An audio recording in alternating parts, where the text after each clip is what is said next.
Скажіть пару слів, як вам? Мне очень понравилась трамвайная история, рассказанная в трамвае. История мне даже чем-то показалась похожа на иронию судьбы. Но тут не с легким паром, а может быть счастливым или несчастным билетом в трамвае. Но очень классная сама идея проведения спектакля на колесах.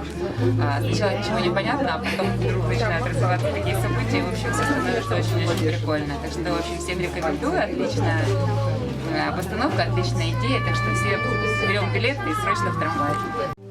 Спасибо большое, что пригласили нас на эту замечательную подию.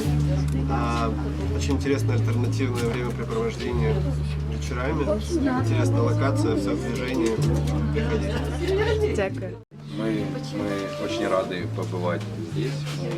Мы любим открывать какие-то новые интересные места. В очередной раз. Новое интересное место. Спасибо вам большое. Было прекрасно. Мы получили море удовольствия. И хорошего настроения. Дякую. Дуже незвична атмосфера, тому що дуже важко вийти за рамки класичного театру з чотирма сценами. І поки вийдеш в цю атмосферу, коли тіла акторів поруч, коли енергетика дуже так